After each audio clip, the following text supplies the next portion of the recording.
Hey, how's it going? So get this.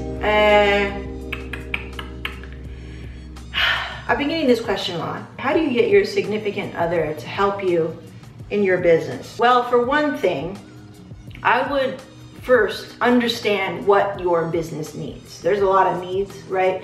But there are a lot of prioritized needs that need to happen right now versus there's a bunch of other needs that your business needs that don't need to happen until later, right? A, B, C first, right? So we don't want to get to steps, 4, 5, and 6 when we haven't completed 1, 2, and 3. So understand what you need as a business first. And that goes to the last video that I made where it was like, whiteboard everything. What are the tasks that you really hate? And maybe your partner likes them, right? Maybe your partner likes numbers. Maybe your partner likes social media, putting themselves on camera or posting a lot or posting every day, right? Maybe they like that stuff. Second, I would understand how you really believe that your partner can help you, like I just said. So what are their strengths? Are they going to like that work? Or are you just telling them what to do because you're like, hey, you're not doing anything on Saturdays. Can you post on social media? But they're like, dude, I'm trying to get away from my phone on the weekend. Don't ask me to do that. And then 3, ask them, lay out a plan. Lay out a plan for them. You gotta pitch them, okay?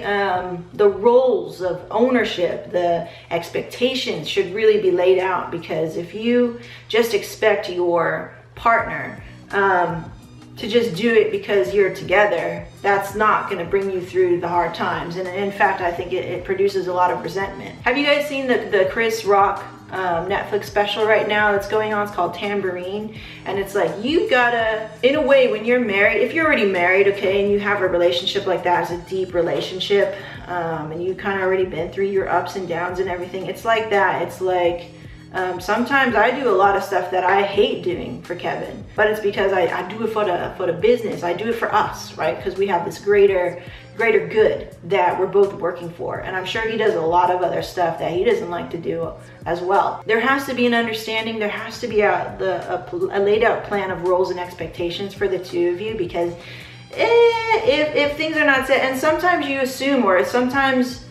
assume something like, well, she knows that. She knows that I love her. She knows that I care. She knows that I appreciate it. But do you actually say it?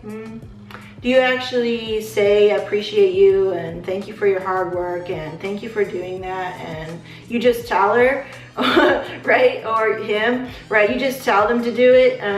That's not very nice, because when you're working hard for each other, you don't want to feel like you're doing it alone, or you're just doing it because you're being told and you're obligated to do it because you're in a relationship. That's kind of the worst. That starts to boil and create a lot of resentment stewing resentment. Yeah. I think lastly, after you get that down, because it just becomes like, every couple's different. Lastly, I think is to just know and understand, know it right now. Okay. It's going to be hard. It's going to be hard to do this together. And we're going to get on each other's nerves. We're going to irritate each other. We're going to not want to be around each other. We're not going to want to work together sometimes. So I have ways to diffuse that. I have an escape room. I can always move in any part of the house, because we have this beautiful house now and I love it. And I can go to any part of the house and work and not have to sit here across from him all the time. So if I feel that because I need my space and I need to be in a certain vibe to work well, I don't want to be talking to you all the time. I don't want to hear your little quips all the time from over there. I want to be focused and do my thing. So I have a way of working.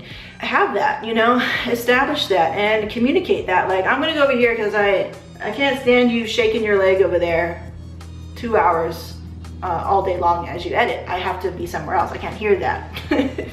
So things like that, and you'll find that, or I have found, I don't know for you, I found that this is the best life for me. I love working with my husband. I love it. We do get on each other's nerves, but we've been having this sort of overarching understanding that we have a business to take care of, and it's kind of like a child in a way, where we had it very young. You know, we were like 22, 23, like that. And so we've always been having this greater vision and this greater good that keeps us together despite many arguments or many feelings of resentment or whatever. Like, and then we iron it out. We communicate. We lay it all out when we haven't been doing our job as good partners together in business, right? So, you know, check in with each other on a quarterly basis. You know, I don't know, like right now, guys, like it's almost, we're gonna do our taxes next year, and already so much has happened. I'm so stressed out, in a good way. Like I'm grateful for the stress, but can I just say as a human right now that this beginning of the year has been pretty stressful. And it's kind of always like that, because it's like you're being born again, and it's hard, and it's like the air that kind of creeps into your lungs is it hurts you. You're like, oh my God, it's so bad. I'm born, I'm alive. And like that's what it feels like right now, especially in the first year of business, our first kind of couple years in business, and the beginning of the year specifically. So it's all good. Like if that's something you want to do, just make sure that communication's on point. You know, you're talking to each other, that you're making it clear that even you're praising the good, and you're improving the bad, and taking note of the bad and stuff, and just doing better each day. Just be better each day. It's not gonna be perfect. So that's what I would say. If you want to get your significant other to kind of help you in business, it doesn't have to be as expansive as this. Like maybe it's one task that they help you with, but it clears your plate and your mind a lot better, and now you're in a better state mentally to go attack your tasks and whatever you need to do. So that's it. See you next time. Bye.